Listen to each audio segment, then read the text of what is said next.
say this right now. I think that sometimes people look at this and they're like, well, Dr. West is calling him a neoliberal disaster and calls Trump a neo-fascist when the corporate entities are way more invested in President Biden than they are Donald Trump, that he's kind of carrying a little water for Biden, and he's making that excuse that it was okay to vote for Biden over Donald Trump, which I think, was completely wrong. If you told me today, and I'm never going to vote for Biden, I'm never going to vote for Donald Trump, but if you put a gun to my head, Dr. West, and said I had to vote for either one of the two, I'm voting for Donald Trump. We're on the brink of World War III here now. Can you see the hypocrisy there? And can you maybe square that circle right there and kind of give us a little insight to this whole, like, Biden gets this treatment, but Trump gets that treatment?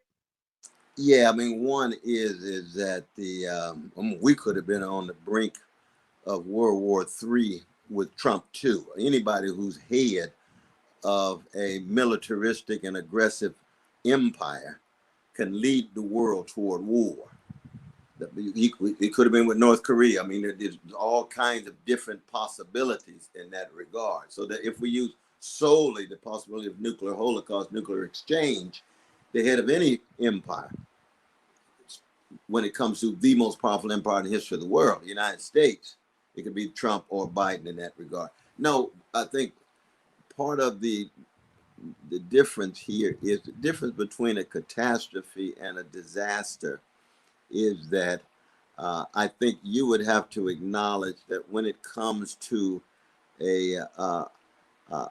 gestures toward rights and liberties, gestures toward trade union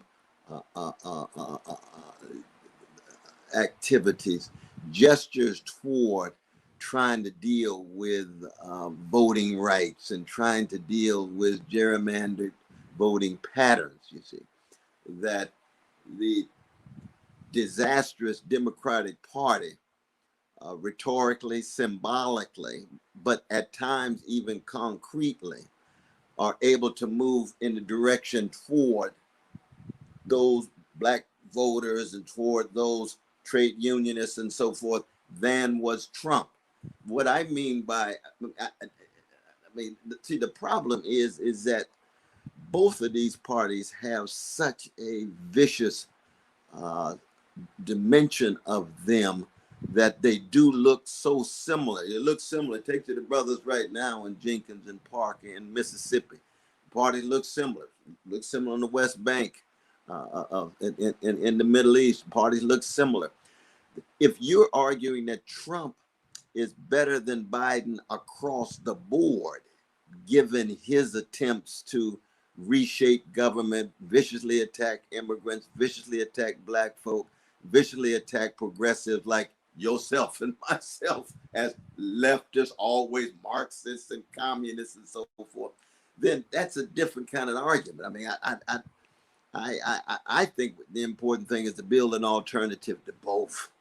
Gotcha. We've got to begin to create lenses that are highly available to people so they can see the ways in which both parties are parasitic on each other, and that the neoliberalism feeds the neo-fascism and vice versa. Now, if we don't want to use neo-fascism, I don't know what term you would use. Authoritarian populism, is that a term that you would go with? Maybe. I mean, the term neo-fascism seems to be twisted so it doesn't, carry the intent of the original word fascism. It seems more divisive, where it's pitting people against each other. Because I got news for you, Dr. West. Believe you me, conservatives were concerned about immigrants coming across the board way before Donald Trump, and that's not a new thing with him. That's Maybe true. He gave them a little strength to talk about this, but I think a lot of the problems or the issues we disagree on with our conservative brothers and sisters have always been there. You know what I'm saying? Trump just made it a little bit more open to say these things, which I like, because then we can get to the problems, because we can identify, the issue a lot clearer. But I just don't like the hatred, though, brother. I don't like the venom and the vitriol. I mean, the thing about it, for me to call Trump a neo-fascist and for him to call new immigrants rapists and criminals, I mean, how could one be supportive of a Trump using that language? And yet, when I call somebody a neo-fascist, I have a definition of it. Yeah. Isn't it the case that he still in policy supported cutting taxes for the rich, facilitating Wall Street expansion, military increase, waving the flag, reinforcing the militarism abroad? See, that would be where I would want to I got you. Yeah. impart zero in on, just as a conversation. You know what I mean? Yeah. Yeah. No, I got you. But policy wise, we can start lining these things up. Biden is guilty of all these things. Biden wrote the crime bill, and we know how Yes, he devastating did. that That was was a to people. crime against Donald Trump, First Step Act, right? A little bit different. You know what I'm saying? We can go back and forth on the situation. I think the solution is what you said, is building something outside these two Absolutely. establishment candidates and whatnot. But let's get into But the what, important thing is, though, yeah, having exactly the conversation we're having now yeah, across political and ideological lines, and very much across racial lines, because you cannot deny that white supremacy has played a very important role in Trump's social base. Now, all of them are not racist. No, not at all. In fact, 1 out of 10 voted for my dear brother Bernie Sanders. yeah, yeah, But the weaponizing and the mobilizing of racist tropes and racist narratives has been a very important role yeah. in But we Donald have a Trump's guy. project. We got a guy who said on the floor of Congress that I don't want my kids growing up in a racial jungle. You know what I'm saying? We got the Patriot Act. We got Iraq. We got policies that I think personally it would take Donald Trump 3 more terms to catch up to what Joe Biden has done since back in the days. And that's just, and once again, I'm not going to vote for either one of them. I think we should stay away from neither them. one of us are Yep. talking about voting for neither one. Yeah, yeah. I just want to be clear about and honest. I love your talk about truth shall set us free. None of us have a monopoly on truth. Truth is jagged edge. It cuts a lot of different ways, and that's why a certain kind of humility that we both trying to exemplify is important, so we can learn. But you're absolutely right. But what we're saying is the white supremacy cuts through both of them so deeply and thickly. Yeah.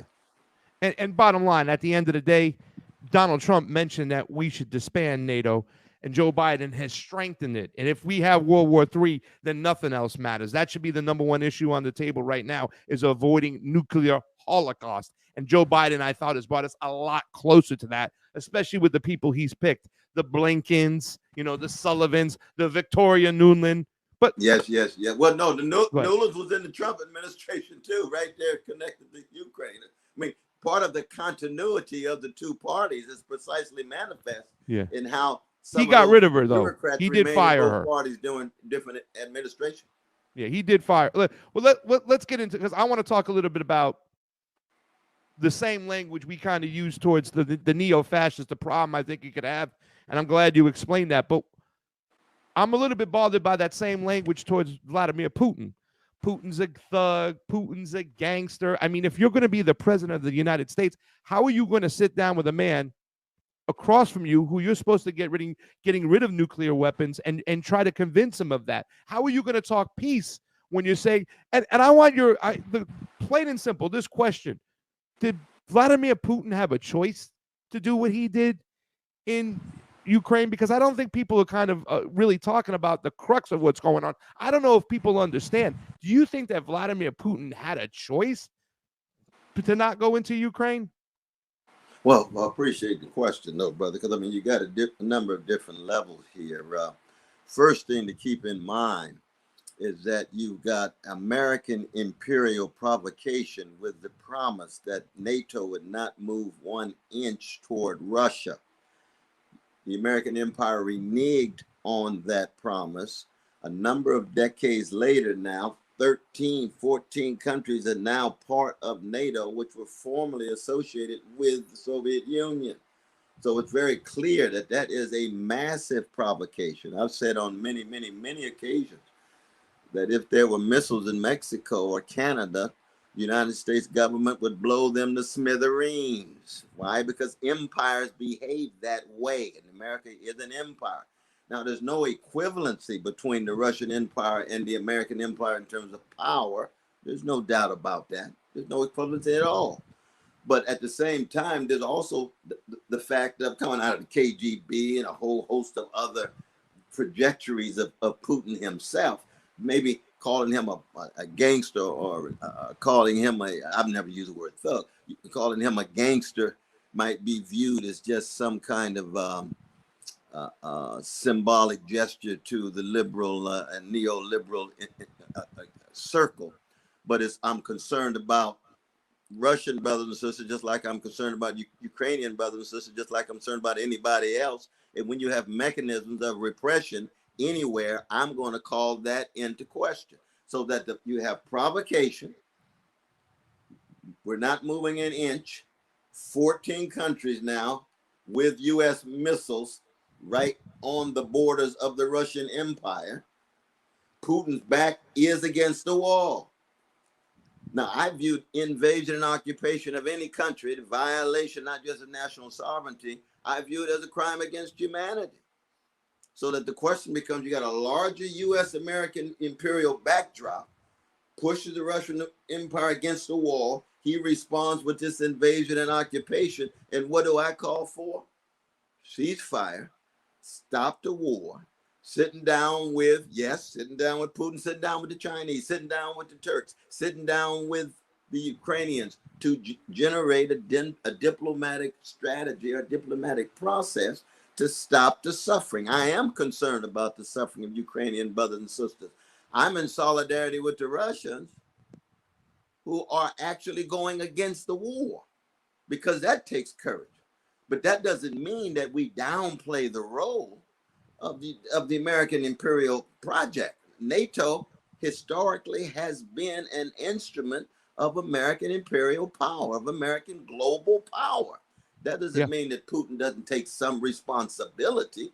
He takes responsibility given his response to provocation and the ways in which that's generated this human suffering, in this case, Ukrainian brothers and sisters suffering. So again, it's a matter of trying to be honest and truthful about the historical backdrop, the present moment, and how do we bring the war to an end, because it's on the road to nuclear exchange, on the road to nuclear holocaust.